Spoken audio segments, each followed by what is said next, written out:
बिस्मिल्लाहिर्रहमानिर्रहीम। अस्सलाम वालेकुम। 9th क्लास के मैथ का लेक्चर है। रिव्यू एक्सरसाइज 3 हम कर रहे हैं। क्वेश्चन नंबर 11 है, given that f x a x plus b where a and b are constant number if f into -2 equal to 3 and f into 4 is equal to 10 then find the value of a and b. देखिए ज़रा, हमारे पास एक function है। Function हमारे पास क्या है, f x is equal to a x plus b. ठीक है, अब हमारे पास ये इसने कहा है कि ए और बी क्या है, कॉन्स्टेंट है।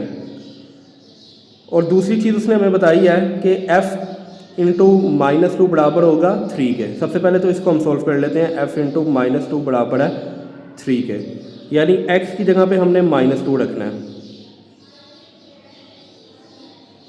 ठीक है, यानी कि जहाँ जहाँ पे एक्स है वहाँ पे हम -2 रखेंगे, यहाँ पे -2 आना है।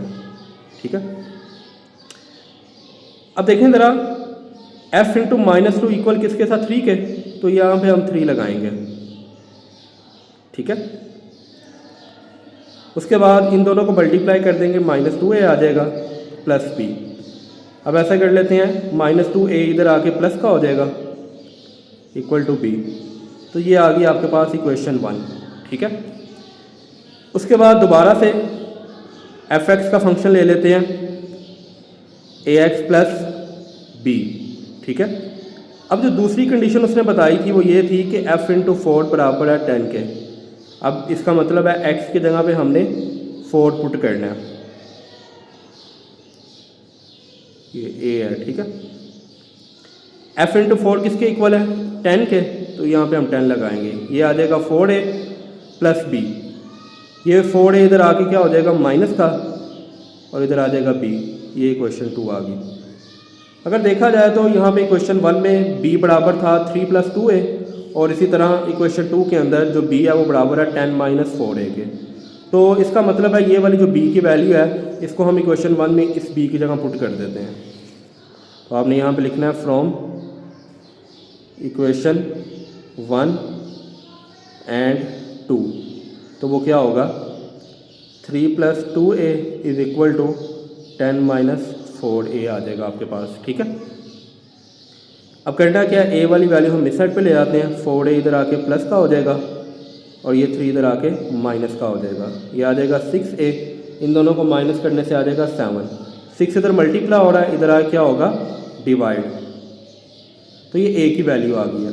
अब हमने ये करना है, इस a की वैल्यू को या तो इक्वेशन 1 में पुट कर लें, या फिर आप इक्वेशन 2 के अंदर पुट कर लें। हम इक्वेशन 1 के अंदर पुट कर लेते हैं, इस इक्वेशन के अंदर। ठीक है, तो आप यहाँ पे लिखिएगा पुट इन इक्वेशन 1। इक्वेशन 1 क्या है हमारे पास, 3 + 2a is equal to b। तो अब a की जगह पे आप 7 और 6 लगा दें, इज इक्वल टू b। अब देखें ज़रा, 2 × 1 = 2, 2 × 3 = 6, यानी कि आपके पास आ जाएगा 3 + 7/3 इज इक्वल टू b। हम b इधर भी लिख सकते हैं। ठीक है, अब इसका एलसीएम लेना है, तो हम कुछ इस साइड पे एलसीएम इसका ले लेते हैं। देखिए ज़रा, जिसके नीचे कुछ ना उसके नीचे 1 आना है। अब इन दोनों का एलसीएम लें तो आपके पास तो 3 आएगा।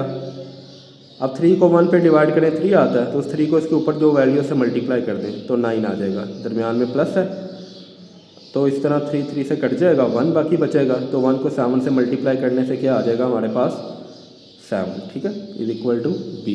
तो इन दोनों को प्लस कर दें तो हमारे पास आ जाएगा b इज इक्वल टू 16/3। ये b की वैल्यू आ गई है। क्वेश्चन नंबर 12 है, consider the function defined by kx is equal to 7x - 5 if kx is equal to 100 find the value of x। यानी सिंपल वो कह रहा है कि आपके पास एक kx का फंक्शन है जो कि इसके इक्वल है 7x - 5 के। हमने क्या पुट करना है, kx बराबर है 100 के, तो हमने x की वैल्यू फाइंड करनी है। इसका मतलब है इसकी जगह पे 100 आएगा इक्वल टू 7x - 5। अब 5 इधर माइनस का, इधर आ क्या होगा, प्लस का, और ये 7x इधर ऐसे ही रहेगा। इन दोनों को प्लस करने से 105 आ जाएगा। 7 इधर मल्टीप्लाई हो रहा है, इस साइड पे आ क्या होगा, डिवाइड। देखिए ज़रा, 105 divide by 7 is equal to x। इसकी अगर आप कटिंग कर लें, कैलकुलेटर से डिवाइड भी कर लें, तो आपके पास आ जाएगा 15।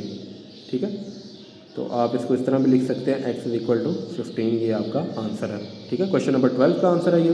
क्वेश्चन नंबर 13 है, consider the function g(x) is equal to mx² plus n where m and n are constant number if g into 4 is equal to 20 and g into 0 is equal to 5, then find the value of m and n।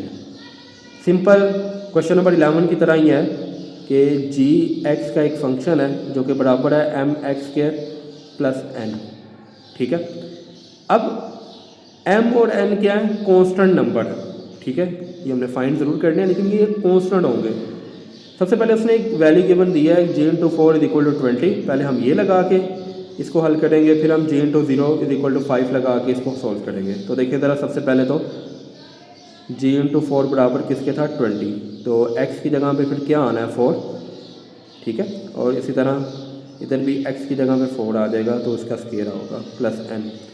g into 4 है 20, ये आ जाएगा 16 plus n, इसका मतलब है ये आ जाएगा 16m plus n। अब n को इधर रहने देते हैं, 16 को इधर ले आते हैं, यानी 16m इधर आके क्या हो जाएगा, माइनस का इज इक्वल टू n। ये आ गई हमारी क्वेश्चन नंबर 1। उसके बाद दोबारा से हम फंक्शन लेते हैं, g(x) का फंक्शन है हमारे पास mx² प्लस n। ठीक है, इसके अंदर हमने पुट करना है g into 0 is equal to 5। तो देखें ज़रा, हमने x की जगह पे 0 पुट करना है। ये हमें पता कैसे चलता है कि हमने 0 पुट करना है या क्या नंबर पुट करना है। देखें g के साथ 0 लिखा हुआ है ब्रैकेट के अंदर, अब यहाँ पे g के साथ ब्रैकेट में x है, तो इसका मतलब है ये x की जगह पे 0 है। ठीक है, g इंटू 0 हमारे पास 5 है और ये 0 का स्क्वायर 0 वैल्यू से मल्टीप्लाई होके ये 0 ही आ जाएगा, तो 0 ख़त्म हो जाएगा, तो n इज इक्वल टू हमारे पास 5 आ जाएगा। n की वैल्यू हमारी निकल आई है। अब इसको हम इक्वेशन नंबर 1 में पुट करके m की वैल्यू निकाल लेते हैं। तो देखें ज़रा, पुट इन इक्वेशन 1। इक्वेशन 1 क्या थी हमारे पास, 20 minus 16 m is equal to n। ठीक है, तो हम इसको कर लेते हैं, n की जगह पे हमने 5 पुट करना है, तो अब ये 20 इधर प्लस का, इस साइड पे आके क्या होगा, माइनस का हो जाएगा। ठीक है, इन दोनों को अगर आप माइनस करते हैं तो आपके पास क्या आ जाएगा, -15, माइनस माइनस से कट जाएगा, 16 इधर मल्टीप्लाई हो रहा है, इधर आके क्या हो जाएगा, डिवाइड। तो ये हमारा आंसर है, m की वैल्यू आ गई है। उम्मीद है आज का लेक्चर आपको समझ आया होगा। अल्लाह हाफिज़।